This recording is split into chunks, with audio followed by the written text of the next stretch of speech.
ntangamarara imbere ko ntangura kuvuga ubutumwa nagira ntangure ndababwira yuko imbere ko twe tuza kuri isi twisanga ngaha muri kibanza uko tumeze hari umugambi Imana yari ifise. Imana yabanye na Lucifer imyaka myinshi. Lucifer murazi ko ari we Satani wubu yagerageje ukuntu amutwara ikibanza cy'icubahiro intebe y'inganji. Ico gihe Imana ntiyavyihanganiye yaciye mumanura ku isi n'icya gatatu cy'abamarayika. Imaze kumumanura niho Imana agira umugambi yo kurondera umuntu yose remplace ico kibanza cya Lucifer. Imana yiyumviriye twebwe irema Adamu na Eva babana igihe kireke nabo nyene bavugana. Inyigisho no munsi yerekeye presence y'Imana, kubana n'Imana mu bwiza bwayo. Imaze kubarema barabana, Satani ntiyabinezererewe, yagize ifuhe ko Imana irema ikintu mu shusho yayo. Yari ubwa mbere Imana iremye mu shusho yabo ikintu gisa nawe. Yaremye abamarayika, yaremye ba serafa, abakerubi na Lucifer iramurema, bose ntibigeze basa n'Imana. Ariko twebwe igihe turema yavuze ngo tureme umuntu ase nayo. Imana imaze kurema Adamu na Eva, Satani agira ifuhe kuyo muntu azoba mu kibanza atwaye ikibanza cya Lucifer. Hama rero acaraza abashiramo icyaha. Icyaha kica gituma presence y'Imana igenda. Inkuru murayizi. Icyaciye kiba nuko ubwoko bw'Imana bwakibumererwa nabi gushika Yesu agira aze hasigaye imyaka 400. Ico gihe nta muvugishwa yari ahari, byari bihe bibi, imyaka 400 Imana itavuga. Nta numwe yavuga, nta n'umuprofeti. Ico gihe abana b'abantu baremerewe nabi kubera icyaha cyari cyamaze kubizingirako. Ikintu Imana yakoze hahandi nyene Satani Lucifer bamukororeye niho habereye inama yo kuza kudutabara. Igitabo Yesu arakizingurura abamarayika bose batinye kiza kudutabara. Arakizingurura araza aremera kuza kudutabara. Amaze gushika ku isi murazi byabaye. Yarahizwe kugira yicwe, umugambi w'Imana kugira ntushike Satani biramunanira. Akora ya systeme ya strategy imwe yakoresha kuri Adamu na Eva kuza kumubesha umugaragu. Ariko Yesu yaramutsinze akoresheje iki? Ijambo. Yamurungitse mu ijambo, Satani aratsindwa, turonka intsinzi. Asura manuka ikuzimu, aramwaka urufunguruzo kugira twe tubeho turi bazima. Tugira intsinzi biciye ku musaraba. Yesu amaze kuduga mu ijuru adusigira amahoro n'intsinzi, aduha promesse, igitambara cyarahera hahera kiba kirugurutse, tuba turonse action yo kwinjira mu bwiza bw'Imana. Nabwo ngo nubu dushitse ngaha tuhinjira kubera Yesu icyo yakoze. Imana ishimwe cyane. Imana ishimwe cyane kandi tuganze. Imana imaze kubikora uko ikiduha rero kuba mu bwiza bwayo. Nta kindi Imana yaturemeye ngaha, turi ngaha kubera presence y'Imana. Turi ngaha kubera tubane n'Imana ibihe byose. Nico gituma inyigisho za kwigisha ijanye n'ivyo bintu. Ikintu cya mbere kiryohera Imana nuko tubana nayo muri presence yayo. Yesu yarabikoze rero, yaduhaye intsinzi. Adamu wa mbere ananiwe, Adamu wa nyuma araduha intsinzi, arabishobora. Ubu rero Imana yaciza kutwebera muri twebwe. Iyo Mana iba muri twebwe, turi ingoro ya mpwemu yera, turi ingoro y'Imana nzima. Yesu yavuze ngo umwakiriye we na Data baza bakaba muri twebwe. Nico gituma rero iyi ngoro iteza kugira ico bita presence y'Imana misi yose. Nico ngira shaka kwigisha uno munsi ivyo Imana yadukoreye muri iyo ntangamarara. Imana ishimwe cyane kuvyo yakoze, turi ngaha kuvyo yakoze, turi ngaha kubw'umugambi w'Imana. Nico gituma nezerewe no kusangiza ya majambo y'Imana tugira dusome muri turazingura ama Bibiliya yacu, tubisanga muri Pia Ramfasha kuvayo itanguriro 37 murongo wa 71 gushika ku 73. No, itanguriro 39 inkuru ya Yosefu. Teme yitwa ashashiro teme tuyibone ni comment surmonter les obstacles qui nous empêchent de demeurer dans la présence de Dieu. Mukirundi ni gute turengera intambamyi cyangwa inzitizi zishaka kutubuza kuba mu bwiza bw'Imana. Kijya n'Imana yaturemeye turi ngaha ku isi no mu ijuru. Imana yabiduhaye tubibemo ibihe byose. Iyi akisi Imana yaduhaye nta yindi generation yabironse. Uyu Yosefu tugira dusome bijya ntavyo yaronse nkuko twe tubifise. Twe dufise Imana turi muri nouvelle alliance iri basée sur les meilleures promesses. Aya ma promesse turiko turabamwo bajya barayifuze ba Yesaya bose barabibonye ariko ntibigeze babishikamo. Twe rero dufise ibakwe byo kuba muri iyi presence y'Imana ibihe bidashira kuko Imana iba muri twebwe. Kijya gihe Imana ntiyaba muri bo yakoresha bavugishwa yaza rimwe rimwe ariko twe tuyironka umwanya wose. Imana ishimwe cyane. Kijya kintu rero Imana yagiye kwira tubemwo nayo tuyitazire tubeho kuko birivuga ngo Imana irondera les adorateurs. Aba yaduhana esprit en vérité. Satani rero aborere ntabashaka. Nico gituma inyigisho tugira twige ingene twokura ziya nzitizi zitubuza kwinjira mu bwiza bw'Imana. Imana ishimwe. Mwene data Pierre aramfasha itanguriro 39:21 gusha 23. Ariko uhoraho aba kumwe na Yosefu amugirira neza amuha gutona ku murinzi w'ibohero. Uwo murinzi aha Yosefu kugaba imbohe zose zari muri iryo bohero. Ivyo bakorayo vyose niwe yabikoresha. Umurinzi w'ibohero ntiyagira ikintu yibaza kuvyo yamushikirije kuko uhoraho yari kumwe nawe kandi uhoraho amuha kugira ikiganza ciza kuco akoze cyose. Imana ishimwe cyane. Haleluya. Yosefu kijya gihe yari ahantu hateye ubwoba, yari ahantu hababajwe. Ntanguye kuvuga inkuru ya Yosefu kugira mu vyumve neza. Aha Yosefu yari mu bwiza bw'Imana. Nta na kimwe cyamubuza kuba mu bwiza bw'Imana n'ivyo yaciyemo. Murazi inkuru ya Yosefu ingene byatanguye yuko yaronse inzozi.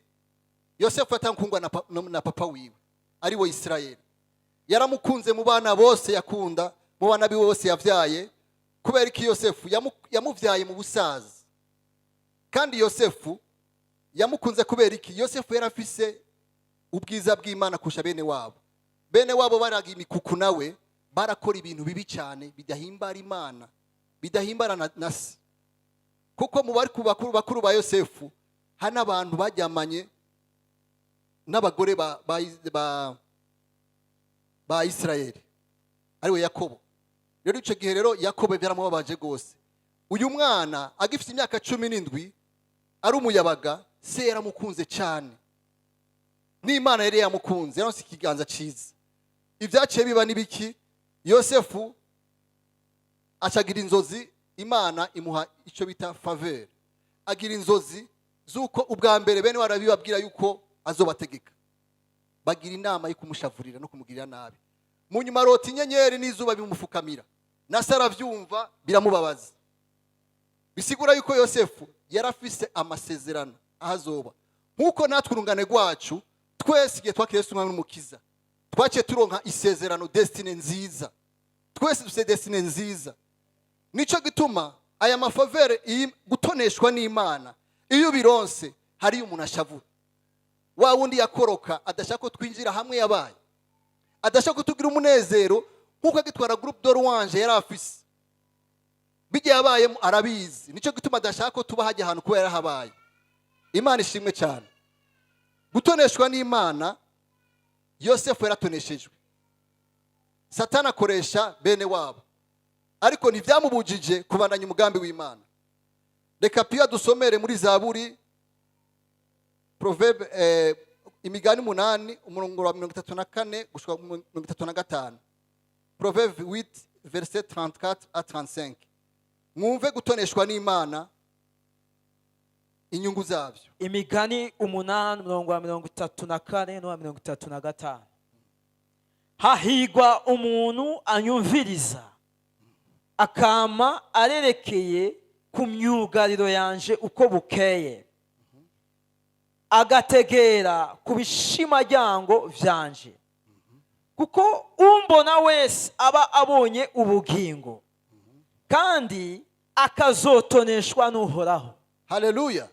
Imana ishimwe. Hahigwa umuntu yumviriza imana akamanerekeye ku myugariro ntiharya ku miryango urabona aho umwami asohokera akaba ari uwamo urindiriye iminsi yose kuva mu gatondo bisigura yuko imana iyo ibonye ufise inyota yo kurondera mu nyonga hayo yagutonesha kijya kintu rero mu migani uyu ni Salomo icyo gihe yabonye guteneshwa n'Imana kuko Salomo yarafise ubwizi Imana yamuhaye imuha n'ubutunzi iki gihe yandika iki gitabo rero yari yamaze kubona yuko ahantu hambere Imana ikunda ni ku myugariro yayo ahantu wamushize ugutwi ahantu mu masengesho ahantu wisonzesha ahantu urondera presence y'Imana aho hantu Imana irahakunda iyo hakubonye iranezerwa ikaguha amafavere iragutonesha kuko ubu uyihaye agaciro nayo iraguha agaciro uhaye agaciro iby'Imana iha agaciro nayo iguha agaciro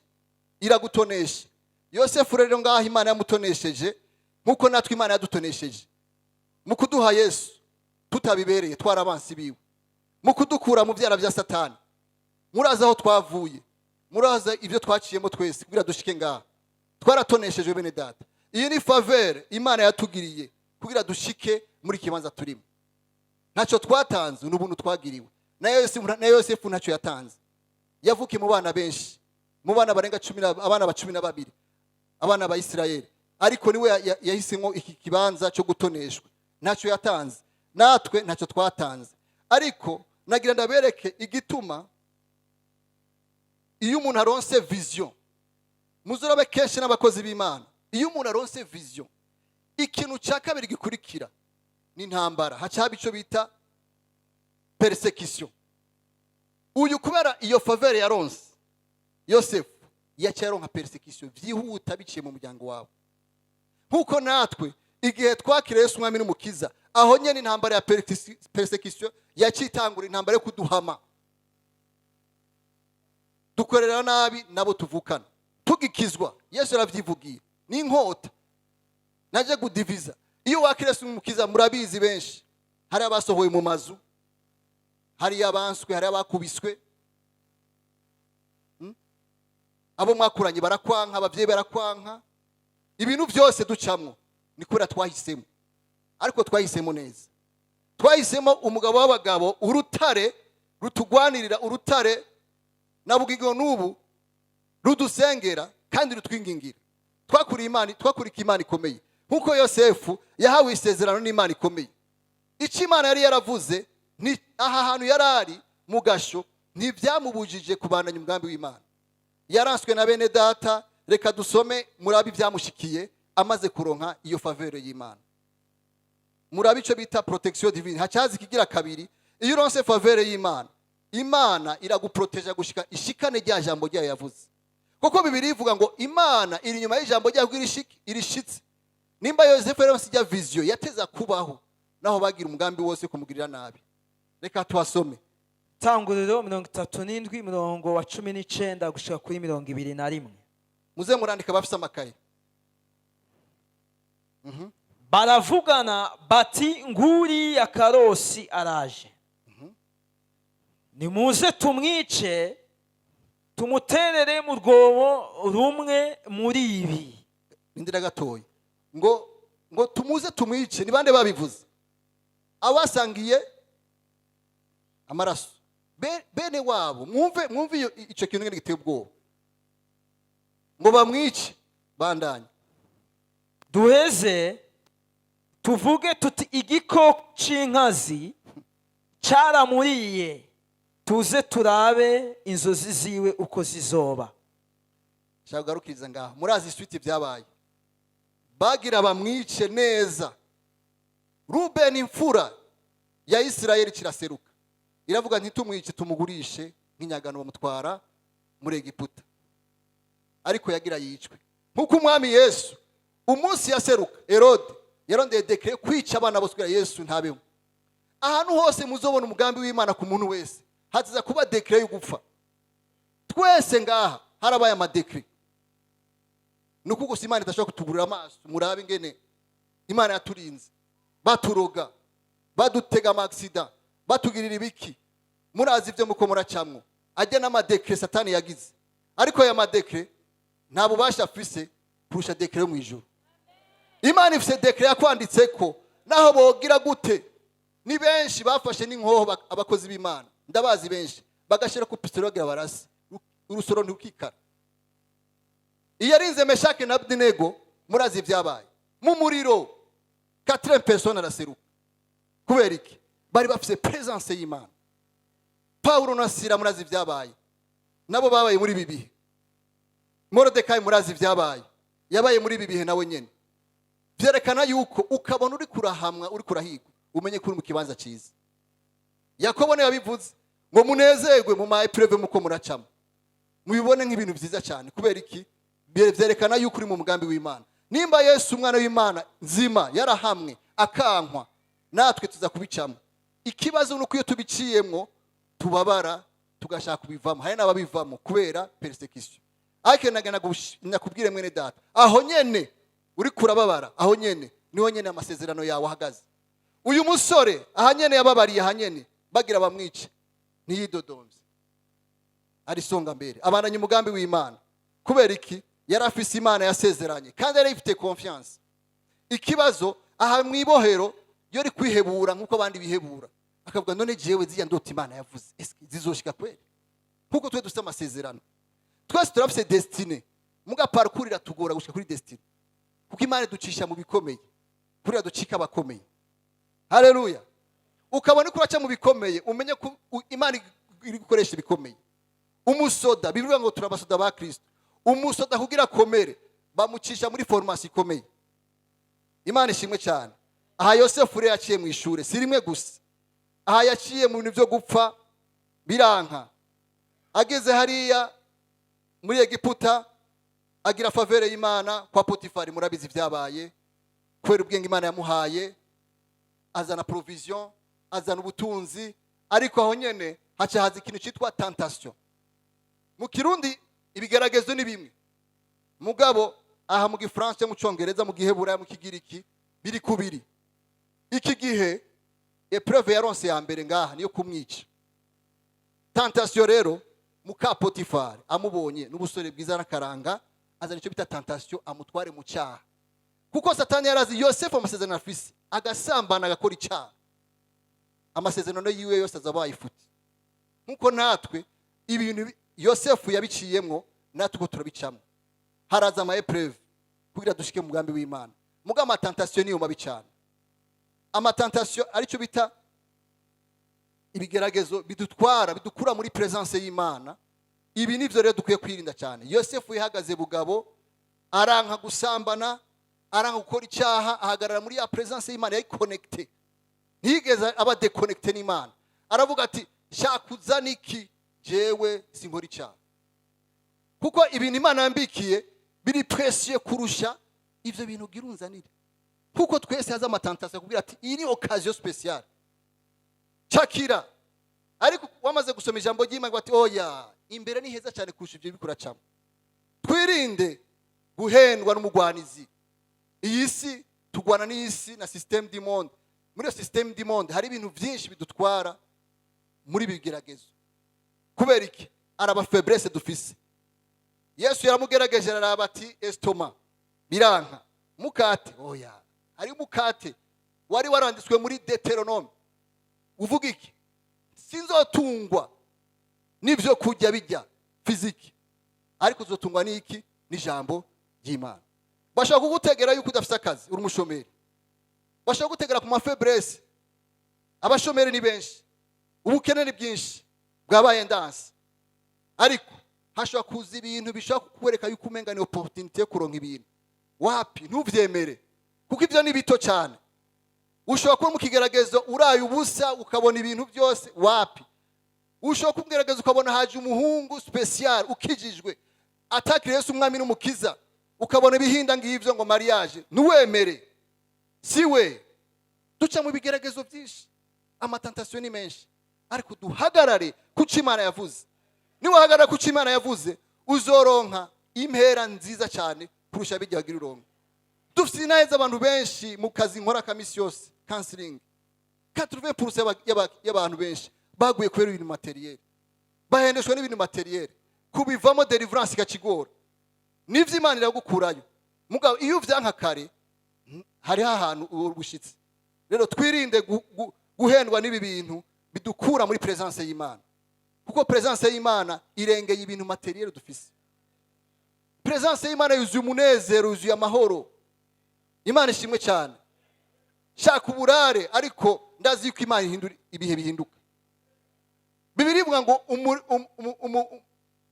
umugororotsi arashobora kurira ibihe birebire, mugabo gitondo kimwe impundu zikavuga. Ushaka guca mu bintu biteye ubwoba, ariko ibihe birahinduka, nta mvura idahita. Imana ishimwe cyane. Rero nimba uri muri favere y'Imana, umenye yuko ihamwa rirahari kandi uzovyagararemo neza gushika uronka intsinzi.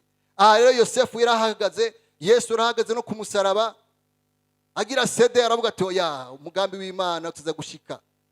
Bijya bintu twese biradushikira. Harage hantu uvuga ati je nananiwe, warisonzesheje, warasenze, byaranse, wabwiwe amajambo menshi, ukavuga ati je ibintu wapi. Ariko aho nyene around the corner niko abanyamagika bavuga, hajya nyene mu korosi nyene, hajya n'inyishingirigiri. Imana ishimwe cyane. Aha Yosefu yahagaze neza. Iyo Imana imaze kubona umaze guhagarara neza, ukahiha icyubahiro, nayo ikiguha ikigira gatatu cyo bita impembo, recompense. Reka adusomere mwene data recompense yaronse. Itanguriro 41 murongo wa 37 gushika kuri 44. Iyo nama ishimwa na Farao n'abishikira biwe bose. Farao abaza abo bishikira biwe ati, twobona hehe umuntu ameze nk'uyu arimo impwemu y'Imana? Bivuze nande? Na Farao. Bandanye. Farao abarira Yosefu ati, kw'Imana ikweretse ivyo vyose, nta wundi munyabwenge w'umuhanga muhwanye. Nguhaye kugaba urugo rwanje, kandi abantu banje bose baze bumvire ico uzovuga. Ku ngoma yanje yonyene niho nzogusumba. Kandi Farao yungamwa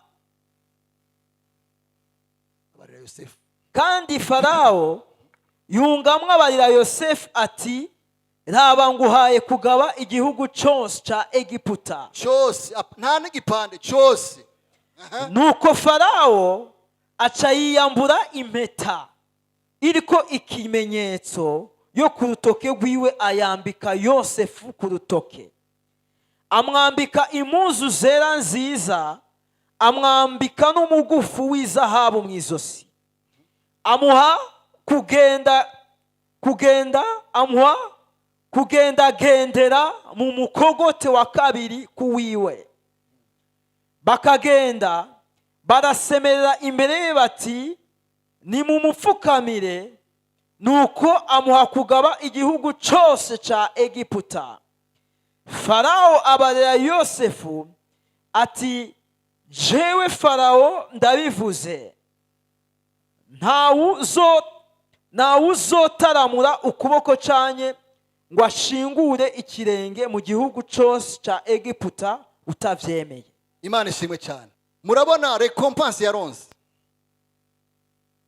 Uyu mugabo cyagihe nawe ya texte de base akiri mu gasho yabaye mwizigigwa. Mwibuke yuko uyu mugabo arafise kahise ko mubuza kugira umunezero, ko mubuza gushika mu masezerano, ariko ko yavyihanganiye raba hashitse. Farao abonye ubwenge afise, izo nzozi niba zisiguye wenyene. Burya iyo umuntu akijijwe, Imana iramuha sagesse naturelle, iramuha ubwenge burengeye ubw'abapagani. Niyo mpamvu ubona duhamwe bakatwanga, hari ibintu ufise bo badafise. Nico gituma rero mission y'uyu mugabo yashashikana isezerano no kubitwa ngo nabansi babo. Farao amuha ikintu cyitwa impeta. Impeta ni autorité. Kijya gihe umuntu akwimeta kayiguha yari kashe nk'ubu. Ni nkuko umwami cyangwa umukuru w'igihugu aguha ijya sinyatire yiwe. Ni kuvuga aho ujya hose ufise uburenganzira nk'ubw'umwami. Mwumva icyo Imana yamuhaye. iyi autorite, iyi meta Imana bambe Farawo yamuhaye yerekana ikintu gikomeye cyane ku buzima bwiwe. Yavuze ngo Egiputa yose niwazoyikontrola, ni kuvuga les finances, politique, ibintu byose, amadepartement yose niwe ayafite mu bubasha, kandi ari umunyamahanga. Kubera iki? Favere y'Imana yagendanye nawe, ubuntu bw'Imana bwangendanye nawe.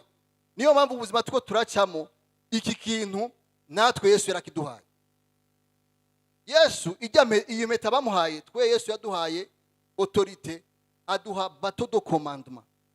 Yavuze ngo ndayibahaye ngo muzokora ibirengeye ngo ibiki. Aha, bisigura yuko yaravuze, Bibiri iravuga ngo icyo muzokugara ku isi kizoba cugaye. Umuntu yaduhaye accès yo kugara mu ijuru, asubira avuga ngo icyo muzokugara ku isi kizoba cugaye. Aya n'amasengesho rero twe tugira, ni accès Yesu yaduhaye.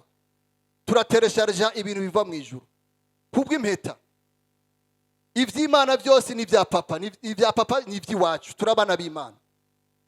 Dufise vyose muri Yesu. Yesu yaduhaye accès yo kuronka byose biciye muri we, biciye mu maraso, biciye mu mishishago. Harabaye échange divin, yaduhaye byose ku musaraba. Aravuga byose birarangiye, ndabibahaye. Icyo muzoshaka cyose giwe n'ubwombe bw'Imana tuzokironka. La volonté de Dieu iri mu kumusaraba igorogota. Niho twaronse presence y'Imana. Yesu yagiriye neza n'uwamucumise, natwe duhamagariye neza kugira neza abansi bacu.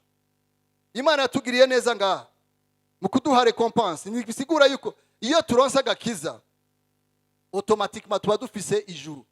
Yesu niyo yavyivugiye muri Jean 14 verset 6, menga havuga ngo yuko yavuze ngo ni jewe nzira, ukuri n'ubugingo, nawe ushika kwa data atagize iki. Dufise accès. Turabona mu isezerano rishasha umukozi w'Imana Stefano ariko arapfa, bariko baramutuka, bariko baramwica, bakamugirira nabi abansi biwe. Yesu aza kumutora. Bisigura yuko muri Rome 8 verset 1 havuga ngo nukorera abantu muri Kristo Yesu nta rubanza ruzobatsinda. Ugiye kuri 31 ukabona urukundo rw'Imana, ibi turiko turacamo byose bisigura nta nakimwe cyo dukura muri presence y'Imana. Harimo imibabaro, harimo amagogo, harimo amarushwa, harimo guhamwa, harimo inzara, harimo kwambara ubusa. Bibiri iravuga ngo umviriza, nta bihari, nta nibizoza, nta bamarayika, nta bugingo, nta rupfu, nta nakimwe cyo gukura. Stefano abonye urupfu gutya, ariko apfa ariko aratwenga hezagira abansi biwe, kubera ko yuzuye presence y'Imana. Nta muntu ashobora gutegwa amabuye ariko arapfa kujya agafa ariko arahezagira abansi biwe. Mu masengesho Yosefu yagize harimo Sawuli rero yacitse Paulo, muzi yaratabaye amasengesho. Paulo yatabawe n'amasengesho ya Stefano, yarimo mu generali imbere mu bamutera amabuye, ariko isengesho rya Stefano rigira ubushobozi. Duhamagara gusengera abansi bacu no kubatabara. Ibi bintu rero turabifise, nico bitereza avantage, nizo nyungu zo kuba mu bwiza bw'Imana. Tuba hano tugira faveur y'Imana, tuba muri protection y'Imana. Imana ishimwe cyane kandi tuganze. Tuba mu byo bita recompense, Imana iraduha impera. Dawidi yaravyivugiye ngo ntabakoreye Imana yamaramaye yakozwe n'isoni, kandi aravuga ngo n'uruvyaro rw'iwe ntuzosegereza. Turabahigwe ko twemeye kwakira Imana ya Yosefu, niyo Mana yacu. Uko yamyiri nukwiri no munsi nikizobaho imihe byose bidashira. Imana ishimwe cyane. Iyo abikoreye Yosefu natwe yarabidukoreye. Ibi bintu ngenda bishingira intahe. Umunsi wa mbere za gusengera ngaha nta presence y'Imana n'ifisi, twasengera hajya hanze.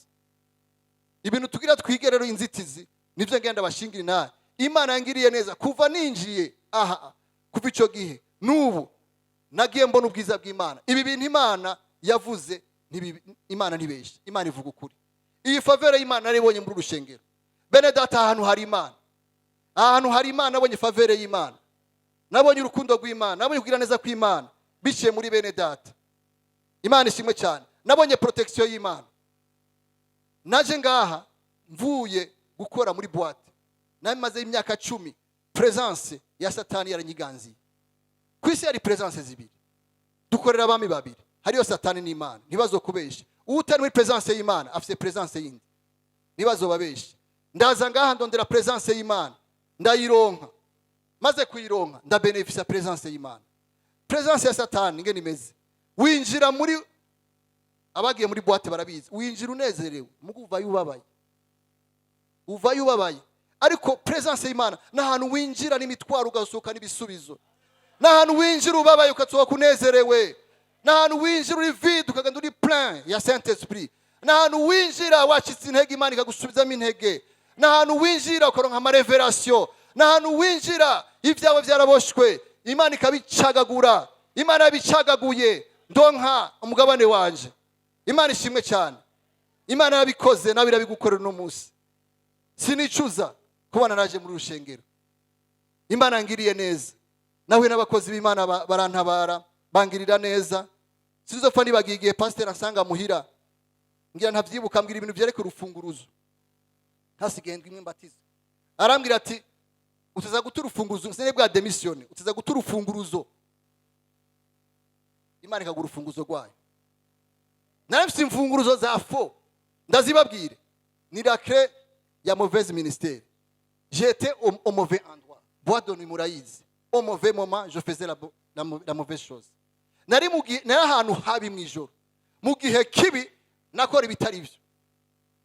Ariko igihe pastor ambwira ati ta urufunguruzo wo muri boîte, uze muri presence y'Imana urabe. Naciye ndonka ibi bintu, faveur de Dieu yaciza kuri jewe, protection y'Imana iba kuri jewe, récompense y'Imana ngindi imbere yanyu, ndabishingira inaye, ndanezerewe. Nuzi ubwiza bw'Imana. Nta kintu na kimwe cyo nkura muri presence y'Imana. Umunsi nabigira Imana yambwiye ati ndakugomoreye umunezero atamwana umuntu azoswa kuguha. Naza igihe nabidemisiona murabizi, nta mahera nari mfise, amahera yari yaraheze. Nava mugagana nkaza ngaha n'amaguru, imvura irikirago. Kwera inyota nari mfise. Presence y'Imana ni wosiba ngo kirite kwera imvura yaguye. Naraza nanyagwe nkaje haje inyuma nkasirimba nkuma, nkasubira nkaja muri presence y'Imana. Imvura ikagwa nkataha. Imana ngiriye neza. Nigico gihe institut biblique muri El Shaddai. Nava muganga kwa Sioni gutya n'amaguke kuri plage, murahazi iyo distance. N'amaguru haronka faveur nkaronka abantu bamarifiti nkataha muhira amahoro. Imana ishimwe cyane. Iyo uhevye ibya Satani, hariyo sacrifice utanga. Iyo sacrifice Yosefu yarayihanganiye. Aremera arakubitika, ariko arashika amasezerano. Imana ishimwe cyane. Umukozi w'Imana Kristo Ndikumana niwe yampamagaye ico gihe nuzuye ubwoba. Ijambo rimwe ryarantabaye, ndaribabwira. 2 Corinthiens 6:14. Rivuga ngo umwiza n'umwijima nibibana. Donc boîte de nuit ntushobora kwikorana ahantu. Ntushobora kuza muri presence y'Imana uje na presence ya Satani. Hitamo kimwe. Abizera n'abatizera ntibashobora guhuza. Yesu na Belial ntibashobora guhuza. Ni ibintu bibiri naciye mbitamo. Iyo 2 Corinthiens 6:14 yarantabaye ndayexecuta. Ijambo ry'Imana irushize mu ngiro, Imana irikorera. Yarampinduye ubuzima bwanje, ndafata ingingo ndaza ndabatizwa mu mazi menshi, nduzura mpemu yera, ndatangura umurimo w'Imana. Ntangura muri mission, ndakorera mu Ruyigi n'ibindi byagiye barakurikirana gushika no munsi. Nubu nico nkora nkorera Imana. Imana ishimwe cyane. Murumva ubwiza bwo kuva mu mwijima ukaza mu mucyo wa Kristo. Imana yagize neza. Reka twige rero ingaruka mbi nibikire bitubuza kuja muri presence y'Imana. Inzitizi n'umuti wazo, les obstacles et les solutions. Reka dusome, reka ndabasomera kora umwanya. Inzitizi ya mbere yitwa regret du passé. Kwicuza ibyakubaye ko muri kahise. Twese ngaha turafite kahise kuva turabana bato gushika no munsi. Satani hari ibintu yagiye arubaka kuva turabana bato gushika no munsi tugeze aho no munsi. N'Imana hari ibyo yakoze. Muri agenda y'Imana hari ibyo yakoze. Kenshi iyi regret du passé dutera kubera iki turabakizwa, kubera tutibuka icyo Imana yakoze. Satani aratwibagiza. Ariko iyi 2 Corinthiens 5:17 ivuga ngo nuko rero umuntu wese iyo ari muri Kristo Yesu aba acitse icyaremwe gisha. Bisigura ngo ibya kera biba bihise. Nashaka dusome ibya kera muraba ahantu biri, Abigalati 5 umurongo wa 17 gushika ku 21. Murabi ibya kera twebwe abakizwa tubamwo kandi Imana yabidukuyeko. Uno munsi ndakwifuriza kuva mu bya kera. Ndakwifuriza kuva mu bya kera winjire muri bishasha. Galate 5 verset 17 à 21. Murabi ivyo bintu bitubuza kwinjira mu bwiza bw'Imana. Abigalatiya igice cya 5 kuva ku murongo wa 17 gushika kuri 21. Kuko akameremere kifuza ivyo mpwemu yanka, kandi mpwemu yifuza ivyo akameremere kanka. Kuko ivyo bihiganwa ngo nimukore ivyo mugomba, ariko namba murongoga na mpwemu nimuganzwa n'ivyagezwe. Kandi ibikorwa by'akameremere kacu biramenyekana n'ibi: ubushakanyi, ibihumanya, ivy'isoni nke, gusenga ibigirwamana, uburozi, ubwansi, intonganya, ishari, uburake, ikeba, kwitandukanya ibice, igono, kuboregwa, kudandahigwa n'ibindi bene ivyo. Ivyo ndabibaburiye nk'uko nabibaburiye kera, yuko abakora ibisa bityo batazoragwa ubwami bw'Imana. Mwumvise ni Imana ibivuze, abakora ivyo bintu mwumvise byose ntibazoragwa ubwami bw'Imana. Muntu uri ngaho ukumva ico camwa cya kameremere ugifise. Je narasenze Imana nenda bifise byinshi, ndabibona ndavuga ati none ibi bintu umuntu ajya mu ijuru kweli. Mwe mu Imana ambye ati senga wisonzeshe ubikureho. Ibi bintu rero ndababwira hano biva. Umunsi uvuka kuri papa na mama wawe, uvuka ubwa mbere wavukanye ibi nta muntu yabikwigishije, warabivukanye. Kujya ku mwana mutoya atamura mwigisha kubesha, aragisukari iri ngaha, wamaza nibiki akaca yifata gutya, nta na kimwe, kandi isukari iri ngaha yabyize he. Donc bitangura kuvura umwana muto kameremere. Byinshi biva kuri papa no kuri mama wawe. Murabibona benshi imiryango aho mukomoka, usanga bamwe baboreshwe n'akaboregwe, ahandi hari ubusambanyi, ahandi hari ubupfumu n'uborozi, n'ibintu byinshi bigenda biratubuha. Ugasanga rero uri cyareme gishasha, ibi bya kera bavuze biteza kuhava, kuko utabitahavuye ntushobora kwinjira mu bihe bishasha. Rero twige ukabona karaktere muri izo nimwe. Uri umukristo ufite inzigo, ufite ishari ko mwene data ahezagiwe, aho hantu uhagabe. Ukabona uri umukristo yuzuye ishavu, kolere ni ikintu kibi cyane, kiri mu byakwegeye Mose igihe akubita urutare. Imana bati vuga amazi gusa, afata inkoni urutare, ishavu.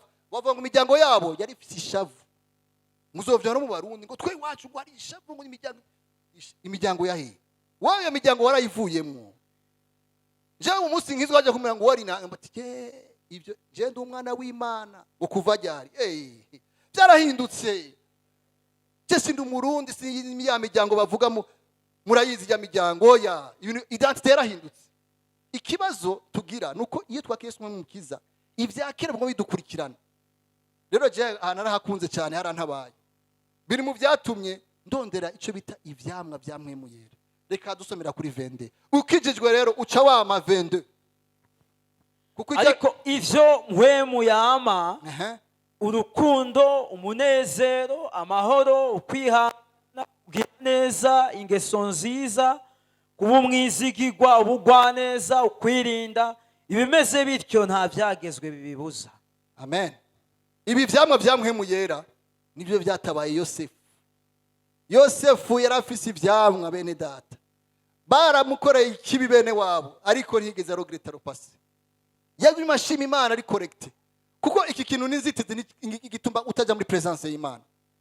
Yesu baramukoreye ikibi, ariko ndiye abiyumviriye. Twese baradukoreye ikibi muri famille, ahantu hose uvuka. Jewe igihe nakira iryo jambo, Imana yarantabaye yambwiye ati twese turafise abansi mu miryango.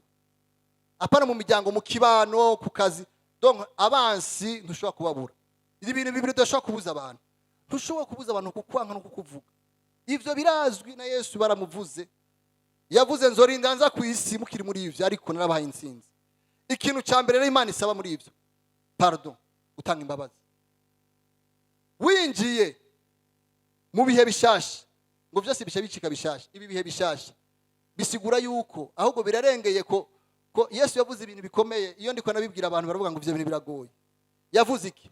Yavuze ngo mwe mumaze kunyakira mugacikana, nkagiye mugasa nkagiye, muteza gukora nk'ico nakoze. Yosefu yarapardonye bene wabo.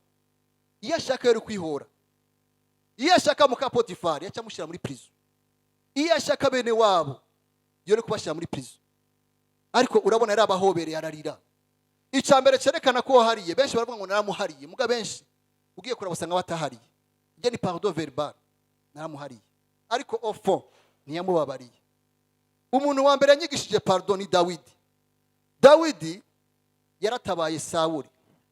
Yatabaye Sawuli amukura ku mwansi wa mbere akomeye yitwa Goliyati. Yari yaramusuzuguje. Ariko amaze kumutabara murabi byabaye Sawuli yaciye amwanga. Yanka Dawidi. Mwibuke ko Sawuli impwemu zimufashe mbi. Dawidi no yamutabara akamukuramo amapepu mabi. Yamucurangira ruwanje adorasi ya presence y'Imana. Akamucurangira impwemu zikavamo zose. Iyo presence y'Imana niyo duhamagariwe. Umwansi wiwe umunsi apfa Dawidi yarababaye. Ikintu cyambere Imana yanyigishije muteza gukunda abansi banyu. Niko Yesu yavuze. Yarabivuze na Yesu. Mukunda abansi banyu mubasabira umugisha mubingingire. Bisigura iki? Jewe nko vyambaye umwansi wanje wa mbere yangiriye nabi. Yangiriye nabi. Niwe natanguye gupardona. Ngiye abo tuvukana ati wa wundi yadukorera ikibi muri famille muramuzi Imana ivuze tumupardone. Nibavyumva. Ntari bwakizwe. Bamaze gusona bamwe ngo ujya dimension warimo. Uno tuyicomprendre. Bisigura yuko umwansi wawe ni wowe ufise solution kumukura mu bibazo. Ndabaha kandi karorero. Amasengesho ya Abraham niyo yatabaye Loti. Loti yagiye acagura ahantu heza hari fraîcheur verdure nawe yigira hari kuko presence y'Imana ni materiel. Oya nico Imana yavuze. Abraham ati cagura yigira ahantu hari amabuye n'ibikimuga bimikuku yose ivyibushyisa neza kubera iki. Ijambo Loti agenda muri Javira asangamo ibigirwamana. Murabe ikintu cyabaye. Amasengesho ya Abraham niyo yatabaye Loti amukura. Natwe Imana yambwiye ati amasengesho yanyu bajya abansi banyu niyo azobakura hariya akabazana muri presence y'Imana. Loti yaratabaye kirese umugore wiwe sinzi byamufashe ngira afite ibintu akunda materiel yibutse inzahabu yasize inyuma yari first lady ico gihe yari umwami kaza akomeye niwe yacitse iki murazi byabaye igisati cy'umunyu kubera iki yaravye inyuma instructions z'Imana. Twumvire instructions z'Imana turashika mu masezerano y'Imana. Ico gihe maze kumubabarira uyo muntu ndamusengera ndamwisonzeshereza.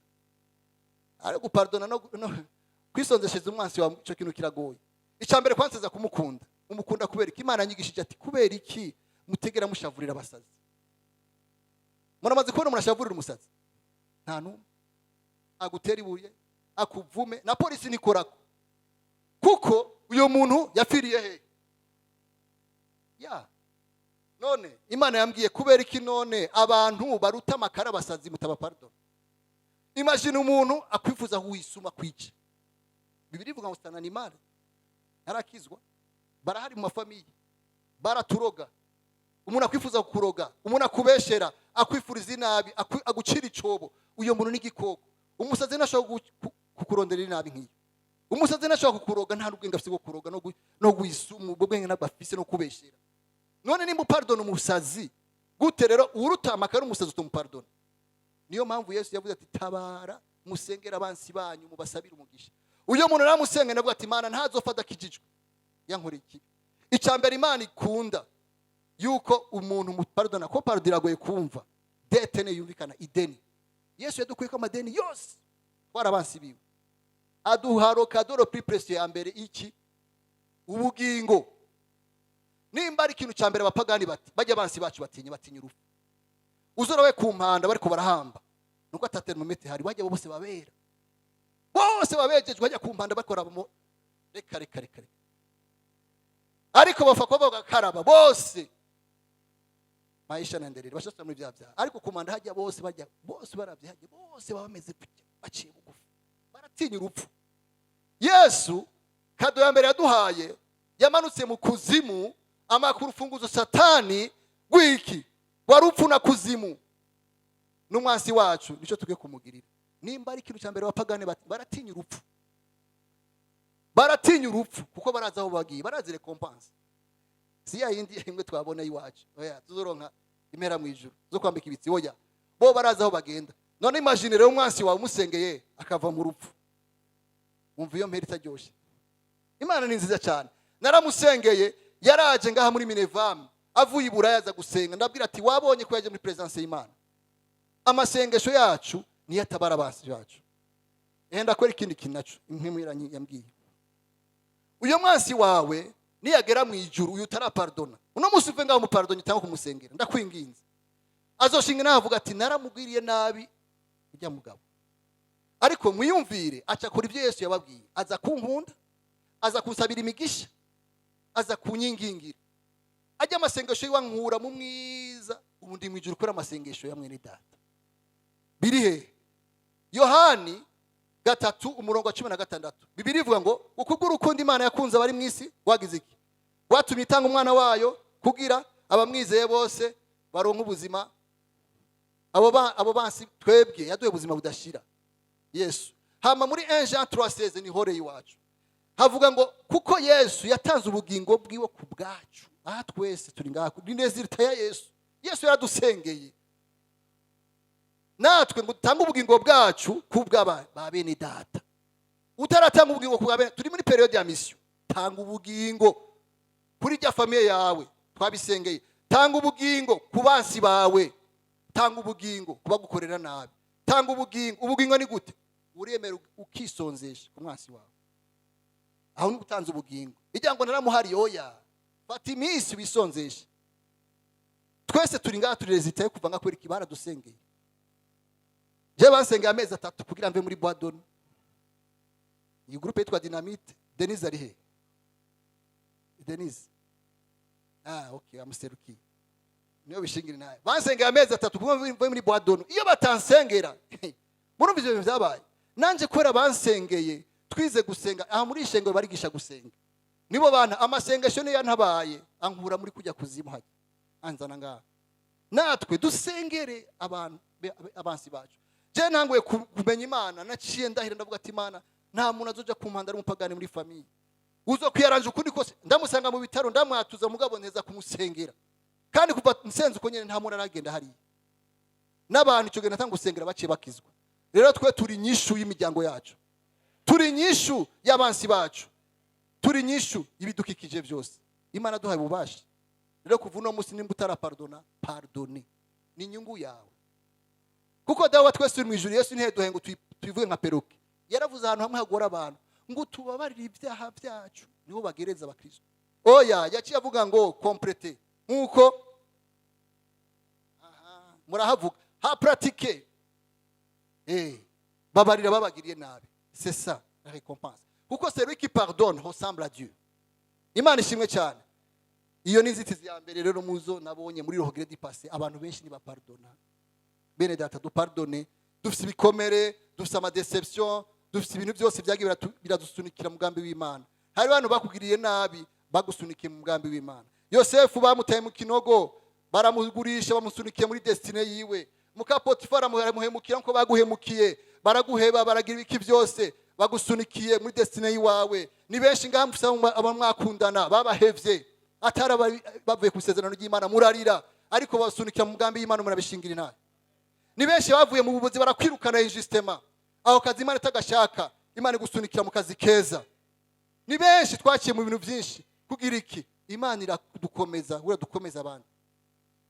Imana ishimwe cyane. Rero nusubiza ngo jewe ngo ujya mu onkre niwe yatumye ngo no munsi ntiga ngo mbayeho nabi nta mashuri mfise ngo njewe mbayeho nabi. Oya, si mu onkre yabitumye. Ntusuye kumushavura nso kumutera amabuye. Ngo ni naka yatumye nje mbaho nabi. Niwe yatugiriye nabi ngo ujye niwe rezita ibyo ndi. Oya, nturi rezita y'ujya muntu. Yosefu yabaye rezita cy'Imana yamushakako malgré ibyo yaciyemo byose.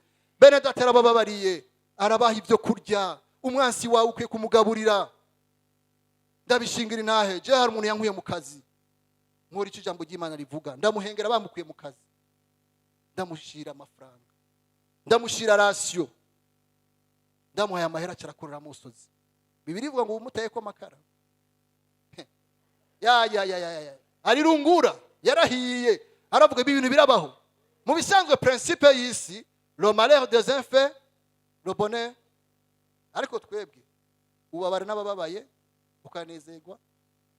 Nje ndamuhaye amafaranga, arajugumira, arakorera musozi umupapa. Mubigenze gute ungirire neza nico nagukoreye. nambwiye ati si jewe.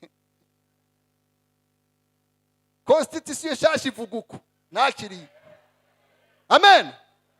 Imana ishimwe, Imana ituganze ivuga uko ngwe constitution niyi. Acaravuga kuvunu nuwo mvuga nabi imbere yiwe yo cyamwatsi ko. Abwo ati we ujye uramuzi. Naramutabaye, natabaye umwansi wanje kugira aze ku Mana yacu. Iyo Mana bazibona gute tutakoze iciza. Dukore nkuko Yesu yakoze. Tugira umutima wa Yesu. Imana ishimwe cyane. Iyi nzitizi rero turayihejeje. Kuva uno munsi nta kayisufisi, ibya kera byararangiye, byose byabaye bishasha. Ami ivyama byamwe yera, hasaba mwe yera kuzuza amahoro, umunezero, ubugwaneza, ubwizigigwa, wihanganira ibigeragezo.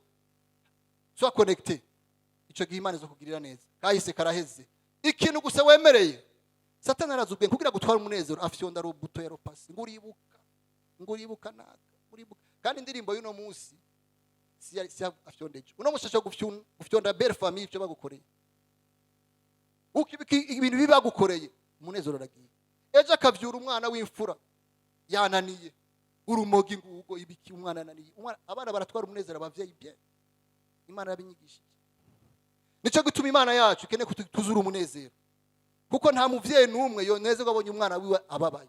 Bose banezerwa abonye umwana wiwe anezerewe. Nimba twe turi babi tugashaka abana bacu banezerwa, gute Imana iri parfait mu ijuru itimanya umwana wayo w'ikinege ku musaraba kugira twese turonke umunezero presence y'Imana yonezerwa ibonye tubabaye.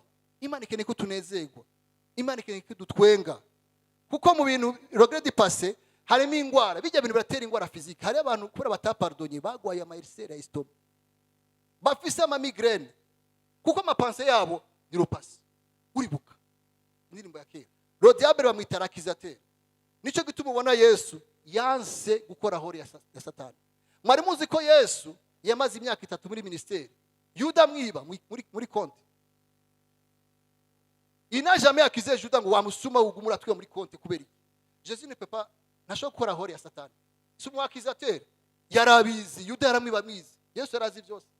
Kwereka atamubwira ati wagisuma, yaramuretse kubera iki ba Pierre ntibera, yarazi ko Anjou nabo bazomwihakana. Yesu baje bazanye umusambanyi afragade bagira bamwici, yababwiye gute ngo utagikora na mutanguzi we kuva kumana gusha umusazi bose bariruka. Kubera iki? Yesu aranka umuntu yakiza umuntu. Personne saint. Kandi abantu bose Yesu yababariye, bose bagiye bari free. Urabe rero uyo Yuda rero yamubwiye ngo ijya parfait wa 300 yarambara menshi. Urabe yarakunda amahera ngo tuyigurishe ubwiriki. Ariko urabe rero habitangaje Yesu yagurishijwe amahera ngana 30. Ni kuvuga divisé par 10 yajya ya parfait. Nibisiguriki. Bisigura yuko twebwe ikintu tugekura mu kanwa kacu nibijya Paulo avuga, c'est exhorter, encourager, édifier. Ukabona mu kanwa kiwawe utari kuraduza abantu, hagarika. Kuva uno munsi umuntu yarakiza abantu, accusateur, hagarika. Bavyita malédiction, mardir. Umukizwa hanari yamaze kwamwe bijya vyamwe byamwe mu yera agico bita benedire, benediction, bien dire.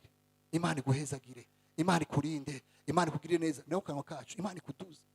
Ni kuduza abantu kuko abantu tugwana n'intambara nyinshi, tugwana n'umubiri na Satani na système du monde. Yesu yarabikoze, Yosefu yarabikoze, arabaremesha bene wabo, arabayambira barize, arabaha ibintu byose, baragira ubwoba, baravuga ati none mugira ubwoba mwashize ngaha kuri destine, ndabagirira ivyo Imana yambwiye. Imana ishimwe cyane. Dukora ikiza bene data. Intambamye ya kabiri, kugira umururazi muri kuba. Twese tuko turaca mu bintu bidutwara umunezero.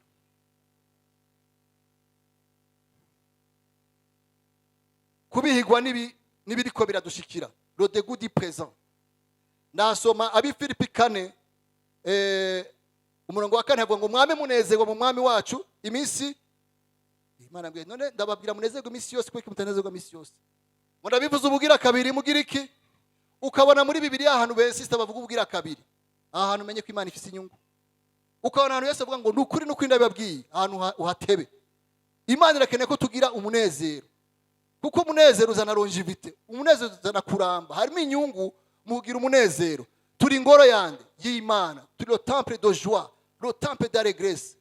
Zaburi 118:74 avuga ngo umunsi wose Imana duhaye nguno umunsi uhoraho yaduhaye ni dimanche rimwe ngo turawunezererwa ko tukawumbarirwa ko iminsi yose Imana duhaye kugira tugira umunezero.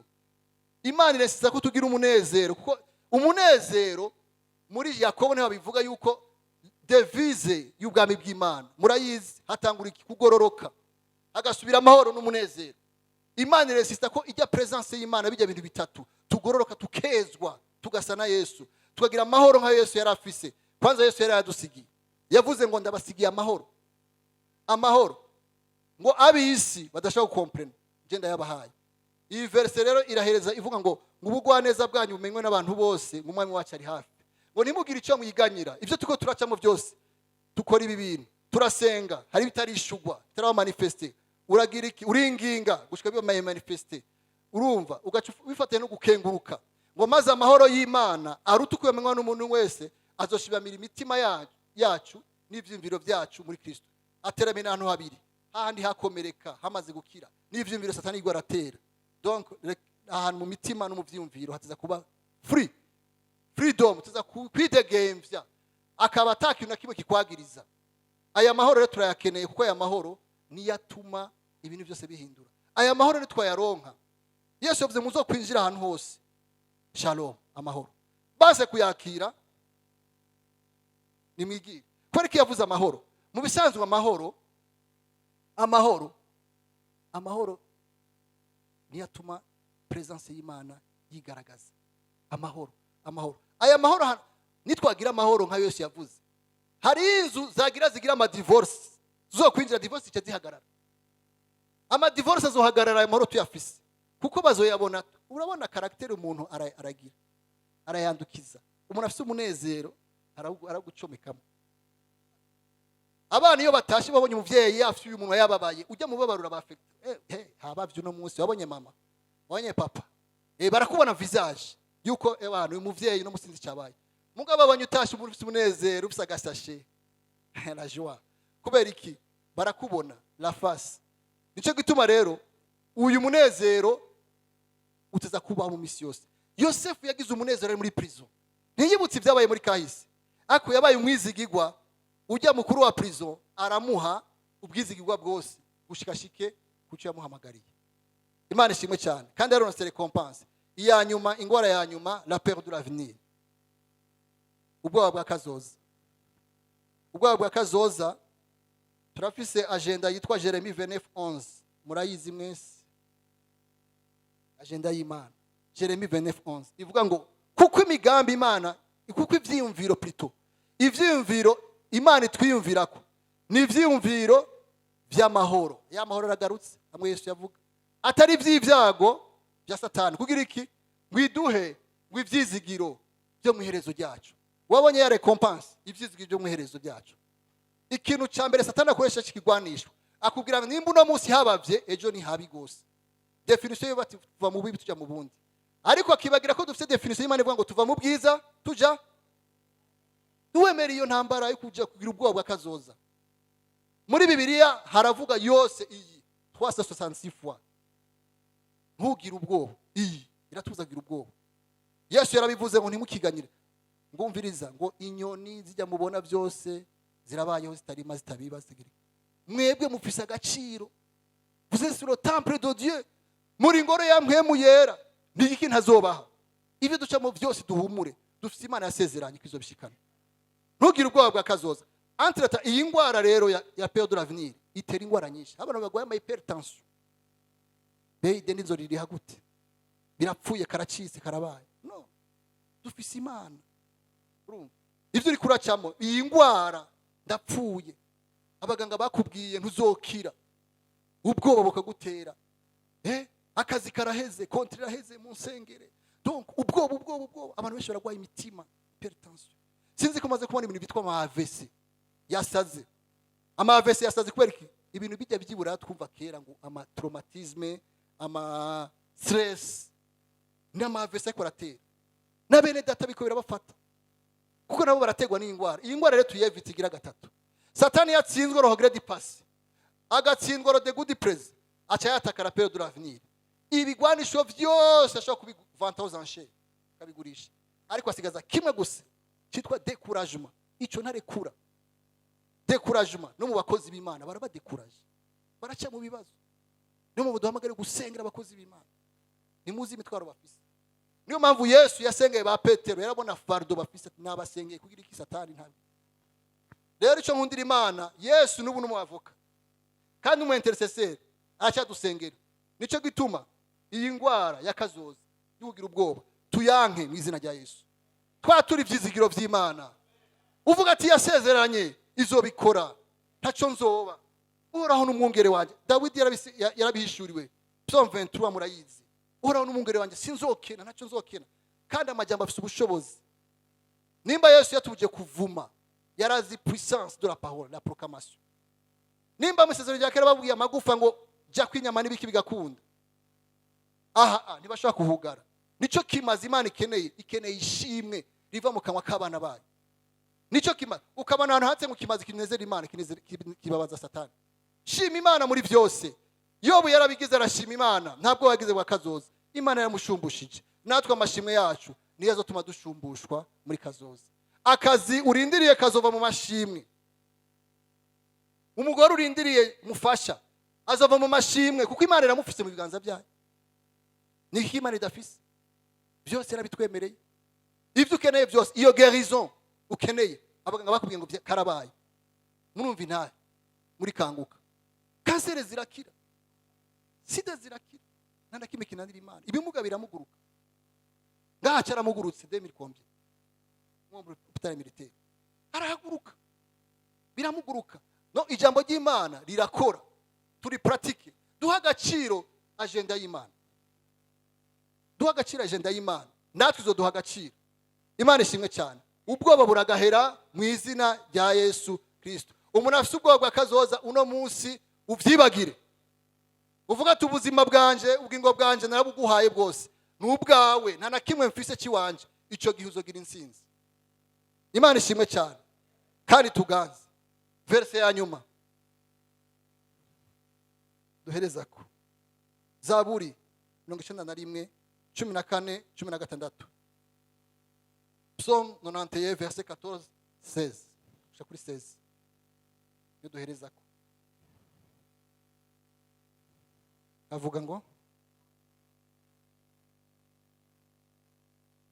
kuko yankunze akaramata nico gituma nzomukiza. Ninde yadukunze akaramata? Mwumvise? Bandanye.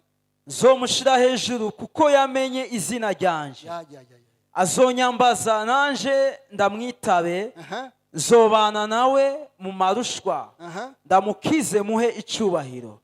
Nzomuhaza kuramba kandi nzomwereka agakiza kanje. Komera Imana amashi kuri iri jambo. Kuko yankunze akaramata. Yesu yadukunze akaramata. Nta numwe inkundo zo kuri isi zose baraguheba, ariko ujya arase ntashobora kuguheba hata kuacha kama never. Akaramata nico gituma nzomukiza, nzomushira hejuru kuko yamenye izina ryanje. Abantu bamenye izina rya Yesu ntibacika imirizo, babimitwe ibashira hejuru. Urabona haravuga ngo 15 ngo azonyambaza. Turi ngako twambaza Imana, nanje ndamwitabe. Imana yacu ntirisu, iratwumva kandi iradukunda. Imana yacu iri sensible cyane kujya ku muvyeyi afise umwana mu nda bakominika, iradukunda cyane. Inuzado adopté. Nzobana nawe mu marushwa. Mwabonye bijya Yosefu yaciye mu marushwa, nivyo tuko turacamo amarushwa. Ndadukura muri presence y'Imana kubera iki? Yarasezeranye ngo ndamukize muhe icubahiro. Yosefu yaciye mu bintu biteye ubwoba, iramuha icubahiro. Yesu yaciye mu bikomeye. Bibiri iradekarara ngo kubera yagize kijya kintu ngo nico gituma izina giwe ngo amavi yose azofukama iryo zina. Amavi yose ayo mwijuru kwisi hose azofukama iryo zina rya Yesu. Kujya Yosefu bamufukamiye nawe nyine, bamuha limuzine ya epoque. Icyo gihe yari ijya ndogobwa bamuhaye umukogote, yari limuzine kijya gihe. Imana imuha icubahiro, na Yesu yarose icubahiro mu kuduga mwijuru kudutegurira hatuzuba. Kubera iki? Yitanze ikimazi, natanga ibimazi kubwa bene data. Nzomuha kuramba. Muri Yesu turaramba. Muri Yesu ntabwo badufise, dufise heritage. Tuzobona karamata mu ijuru kandi nzomwereka agakiza kanje. turi ngaha kubw'agakiza ka Yesu. Niwe atwigisha. Bene data, soyez attachés avec celui qui voit notre futur. Nuwabona akazoza kacu, twese ntituzigere ndenge hasi. Personne nta numwe azingaha. Nta numwe ngo jo saa 8 nzoba nta numwe abizi. Ariko Yesu arabizi. Yesu arazi ingwara agiye gukiza. Yesu arazi ubuza agiye gutanga. Yesu arazi abafiyanse agiye gutanga ngaha. Arazi abamaze igihe bataronka abana. Abana agiye gutanga, abana ni Yesu abatanga. Ntacyo bitwaye imyaka umaze utararonka umwana. Ntacyo bitwaye imyaka ushomereye. Ntacyo bitwaye ubuzima uri kuracamo. Ntacyo bitwaye iyo ngwara ivyo bavuze. Wowe gusa icyo Imana iguhamagariye cyakimazi cyo muri Hébreux 13:15-16. Ugurura kanwa ushima izina ryayo gusa. Uvuga ati uruwera ko biri kose, uruwera nizo gusiga uko.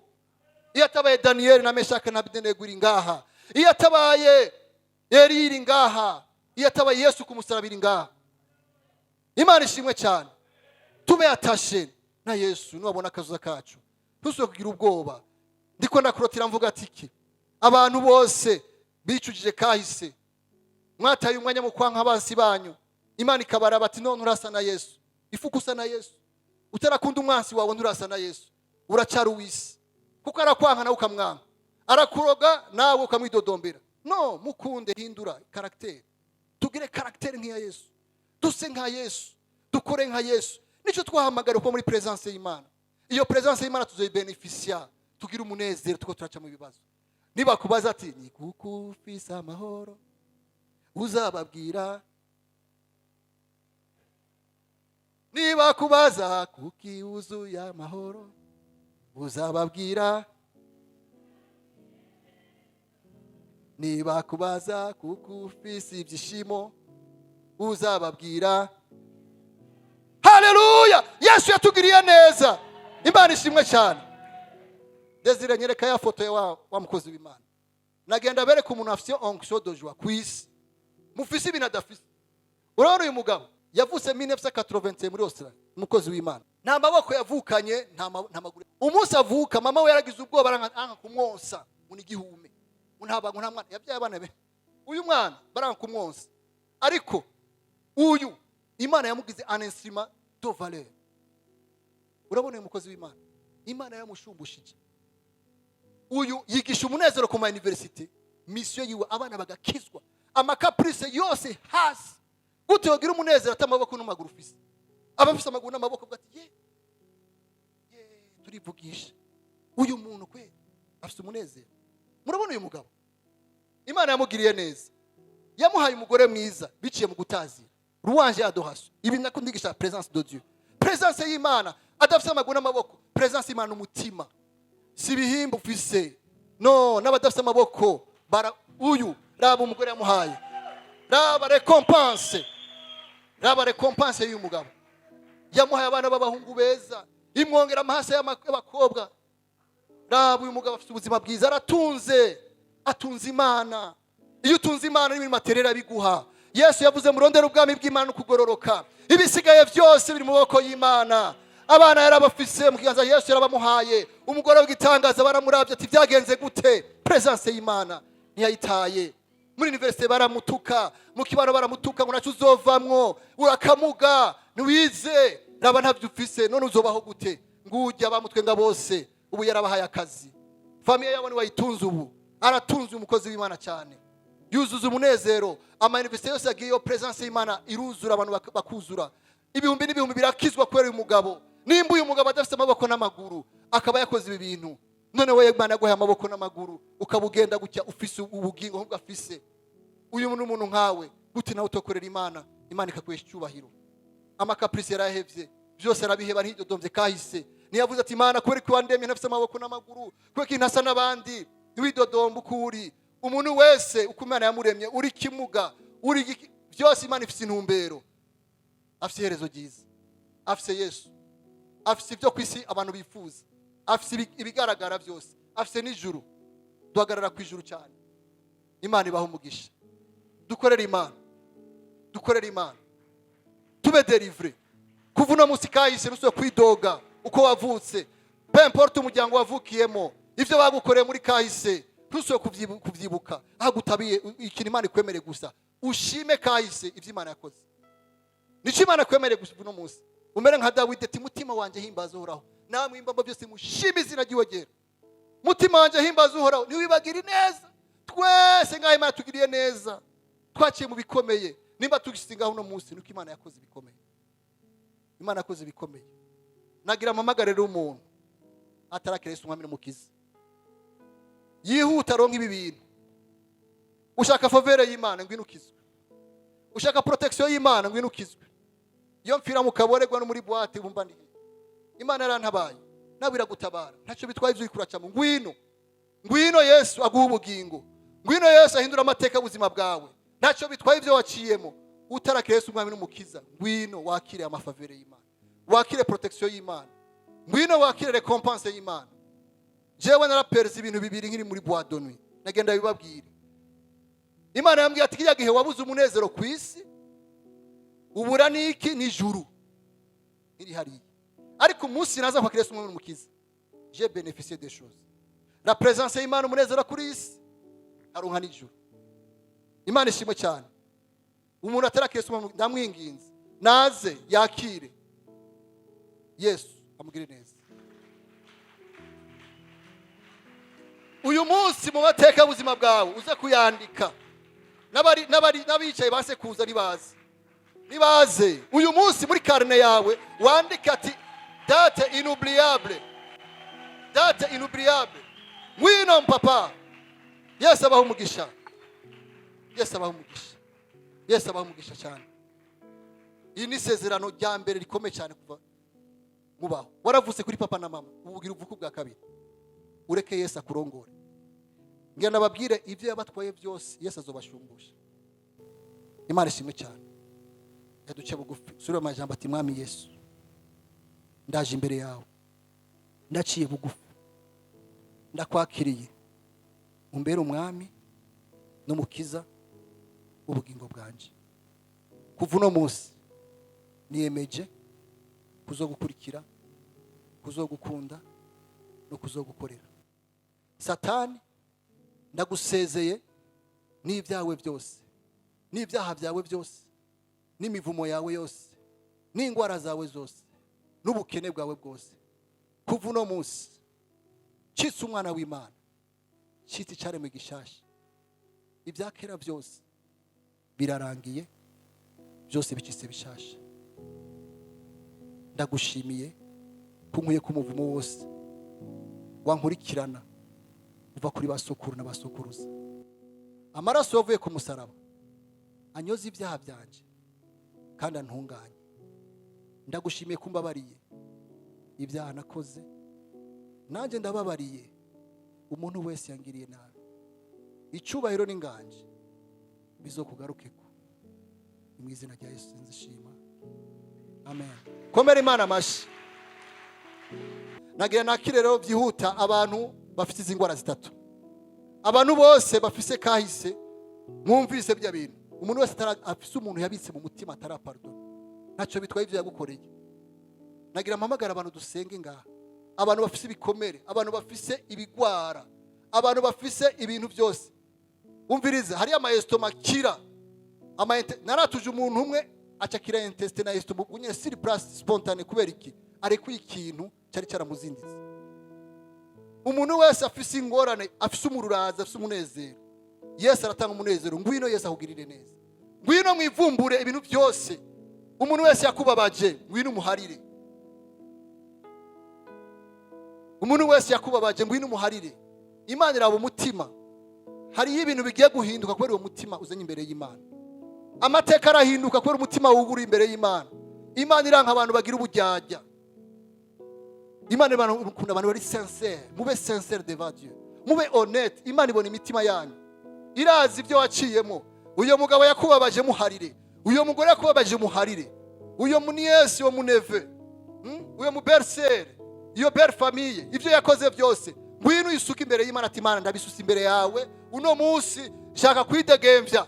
Yesu araduha kwidegemvya, ikaduhamagara Imana. Mana turagushimiye gitondo ciza, ndagushimiye kuri Imana ibohora, ndagushimiye kuri Imana yatanze ubugingo bwayo kugira tugirire neza. Yesu kumusaraba ibi byose bazanye imbere warabibonye, warubizi. Imbere yo yuko baca mu nda ya mama wabo abantu bari imbere yawe. Wari uzi ko bazoca muri izi ngorane, wari uzi ibibazo bazocamo. Ndakwinginze wa Mana we, wewe ubona ibiri mu mutima w'umwana w'umuntu. Ndakwinginze wa Mana we, wewe ubona ibwina bw'ibintu badukoreye. Ndakweretse ubwoko bwawe Mana. Mana ngwino babarira aba bantu, ngwino bagirire neza. Ndasenga mu izina rya Yesu Kristo, Mana bakure icyago cyose. Amarira barize ni menshi, baciye muri injustice nyinshi, baciye mu bibabaro myinshi. Ndasenga uno munsi ubahindurira amateka, ubagirire neza mu izina rya Yesu Kristo. Ndasenga wewe ngwino urandura amateka. Yesu urabakunda, Yesu urabakunda.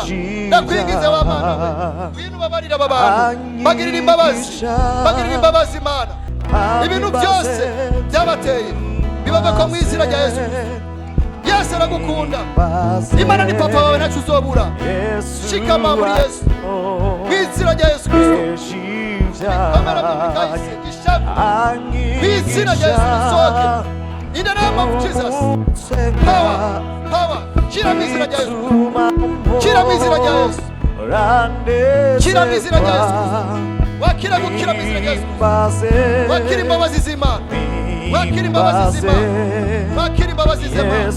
Yesu arabakunda, Yesu arabakunda, Yesu azobagirira neza.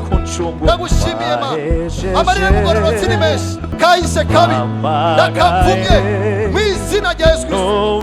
Ndavumye ibikomere abantu barozwe, abantu bagiriye nabi. Ndahamagaye amaraso ya Yesu, amaraso ya Yesu abote, amaraso ya Yesu aboze. Yesu urakoze Mana, urakoze Mana, urakoze Mana, urakoze Mana, urakoze. Shima, shima, shima, ushima Imana. Haleluya, haleluya, haleluya.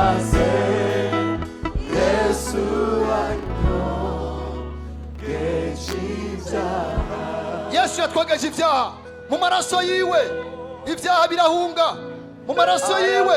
Imisego y'indwara zirakira. Ndakweretse ibigwara biri ngaha, abantu bafite indwara zidakira, abantu bagwaye indwara zidakira, ubakize. Nimba ari umuntu yanduye sida, umuntu yanduye ikintu cyose cyavuye mu byaha yakoze muri kahise, ndasenga imisego ya Yesu imukize. Icyaha yakoze cy'ubusambanyi nikimuhagurukwe ku mwana. Mana umukize, umukize, umukize Mana.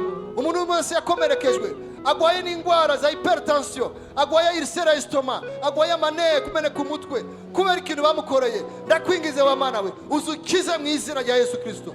Ndakweretse ibintu byose, abafise ibintu byose byari bazingamitse, byose bikira mu izina rya Yesu Kristo.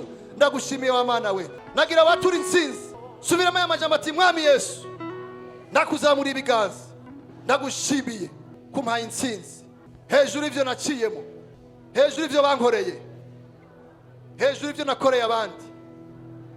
Ndakuzamura ibiganza, ndagushimira yuko ivya kera uno munsi birangiye. Ndagushimiye amarira narize yose warayaharuye, urayazi. Uno munsi uyampoze, umpindurira amarira, umpa amarira y'umunezero, aya wahaye Sara, aya wahaye Ana. Ndakwingiza uno munsi uyangomorere. Ndagushimiye ku buzima busagutse umpaye, kandi urukundo umpaye iki gitondo rw'akaramata. Tuzobana, niyemeje kukunezereza, niyemeje gukora ubugombe bwawe, niyemeje kugushima gushika umunsi nzopfa. Tuzobana mu ijuru akaramata. Icyubahiro n'inganje bikugarukeko ni mu izina rya Yesu. Komera Imana amashi. Akaruru k'insinzi, akaruru k'insinzi.